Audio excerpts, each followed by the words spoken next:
Untuk informasi lebih lengkap dan berita terkait, jangan lupa untuk klik link yang sudah ada di deskripsi. Dan jangan lupa juga untuk menginstal aplikasi CNBC Indonesia yang ada di Play Store dan juga App Store. Jangan lupa untuk kemudian di-subscribe ya.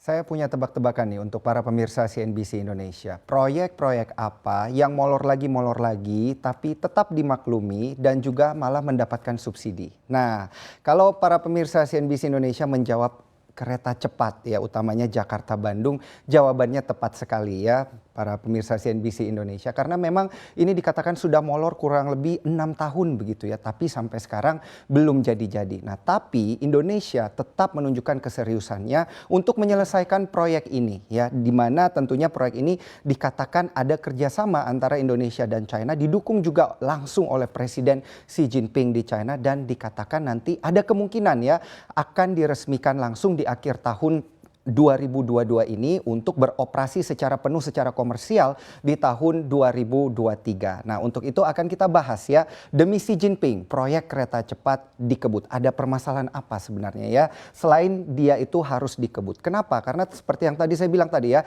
ada 6 tahun di mana KCJB ya, kereta cepat Jakarta Bandung ini molor lagi, di mana awalnya tentu kita tahu kereta cepat Jakarta Bandung ini berusaha diselesaikan di tahun 2020, tapi sampai 2022 pun ini belum selesai-selesai. Permasalahannya sebenarnya ada di mana? Nanti akan kita bahas lebih lanjut di slide-slide yang selanjutnya. Tapi kita lihat dulu nih pendapat dan juga pengakuan dari Presiden Republik Indonesia Joko Widodo, di mana memang ada masalah ya yang harus diselesaikan, ada masalah teknis utamanya yang harus diselesaikan, tapi dari keterangan yang ada di lapangan, Direktur Utama KCIC juga Pak Menko Marves memang berjalan dengan lambat. Berarti memang perlu diakui ya, kereta cepat terkadang memang harus berjalan di jalur lambat. Tapi nggak apa-apa, namanya juga membangun satu proyek ya, proyek kereta cepat lagi, bukan membangun rumah ya. Kalau bangun rumah mungkin bisa lebih cepat, dananya nggak banyak. Nah, tapi kalau membangun mega proyek ya yang biayanya sampai miliaran dolar, itu tentu harus dengan perhitungan yang matang ya, nggak bisa cuman 1-2 tahun selesai. Jadi yang penting kita punya itikat baik ya, Indonesia tetap punya itikat baik untuk menyelesaikan proyek ini hingga akhirnya nanti dikatakan harus rampung dan beroperasi secara komersial di tahun 2023. Walaupun banyak kritik yang mengatakan bahwa sepertinya Indonesia akan berutang jangka panjang begitu ya untuk membayarkan utang-utang proyek kereta cepat antara Indonesia dan China ini, tapi setidaknya in the long run begitu ya, pasti akan ada mekanisme-mekanisme dan juga metode-metode pembayaran yang akan dilakukan oleh para pemimpin negara nantinya ya. Kita harapkan begitu, tentunya tidak hanya dengan berutang tetapi dengan investasi yang lebih baik ke depannya. Tapi kalau kita lihat kembali lagi ya ke kereta cepat Jakarta Bandung yang molor lagi ini, dikatakan memang ada permasalahan terkait dengan permasalahan lahan begitu ya, yang kemudian dikatakan lahannya ini tanahnya agak gembur begitu, sehingga secara teknis ini seperti yang dikatakan oleh Presiden Jokowi ini agak susah begitu untuk diperbaiki dan memakan waktu begitu ya, karena kalau tanahnya terlalu gembur ini bisa mengakibatkan nanti ada pergerakan wilayah begitu ya. Jadi dapat Anda bayangkan apabila kereta cepat yang beratnya bertonton itu kemudian harus lewat dengan kecepatan tinggi, dan kemudian karena ada pergerakan tanah keretanya begitu ya amit-amit bisa bergeser. Nah, ini yang tidak diinginkan tentunya ya, permasalahan-permasalahan teknis yang kemudian tidak boleh diabaikan ke depannya. Maka dari itu dimaklumi kembali ya, dan tentunya ini akan memakan biaya sehingga pasti akan diberikan subsidi lebih lanjut. Nah, kita lihat dulu ya, ini perkembangan dari KCJB. Pasti Anda bertanya-tanya kenapa 5-6 tahun, apa yang sebenarnya terjadi di 5-6 tahun belakangan ini, karena memang dari tahun 2015 pada saat itu banyak sekali ya kemudian tanda tangan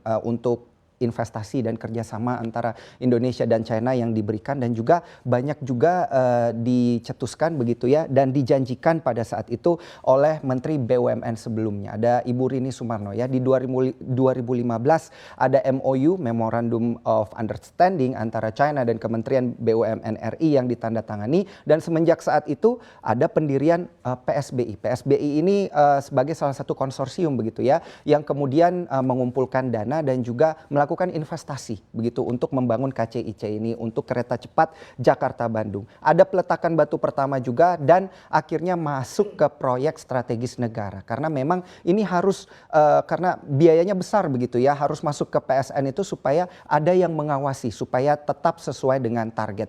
Pun demikian ya tentu pasti ada masalah-masalah yang membuat pada akhirnya proyek ini molor. Kemudian facility agreement dari PT KCIC dan China Development Bank di mana Indonesia mendapatkan pendanaan yang sangat besar begitu ya untuk membangun ini, bahkan lebih besar daripada investasi dari Indonesia sendiri. Lebih banyak ya justru China Development Bank yang memberikan investasi untuk pembangunan ini. Dan juga ada persetujuan dan komitmen pembiayaan KCJB. Ini semuanya masih berjalan dengan cukup lancar sampai akhirnya tahun 2019 ada indikasi keterlambatan penyerahan lahan. Nah, pembebasan lahan ini ternyata memakan waktu 15 bulan ya untuk diselesaikan sampai akhirnya semuanya selesai 100% di tahun 2020 begitu ya, 100% dengan tentunya ada cost overrun untuk membebaskan lahan. Tetapi kembali lagi ya, saya ingatkan inilah keseriusan pemerintah Republik Indonesia untuk tetap menyelesaikan proyek yang memang dananya lebih banyak dari China begitu ya. Paparan cost overrun pada PSBI di mana cost overrunnya sangat tinggi, nanti akan kita tampilkan visibility study-nya. Dan di tahun 2021 ini harusnya memang targetnya di 2020 pada saat itu ya. Tetapi karena memang tidak memungkinkan tahun 2020 ada pandemi dan lain sebagainya. Walaupun pandemi proyek tetap dijalankan begitu ya. Tapi biaya pun juga akhirnya membengkak. Dan akhirnya target dimundurkan begitu ya menjadi September 2021. Tetapi ketika tahun 2021 ternyata masih banyak lagi permasalahan yang belum diselesaikan. Sampai akhirnya dikatakan haruslah di akhir tahun 2022 bisa selesai begitu ya. Dengan targetnya nanti kalau bisa di bulan November ada test run dulu begitu. Di mana masih menunggu konfirmasi juga dari Presiden Xi Jinping ini apakah akan datang kemudian untuk melakukan test run di akhir tahun 2022 sampai akhirnya komersil nanti di Juni 2023. Dan kita lihat di tahun 2021 ini semakin lama semakin sengkarut begitu ya, semakin deg-degan begitu karena memang sudah over target begitu karena sudah lewat ya dari target yang disebutkan. Ada menyurat yang diberikan oleh PSBI kepada BUMN. Topiknya tentang apa? Tentu saja tentang cost overrun ya, pembiayaan yang membengkak dengan sangat signifikan.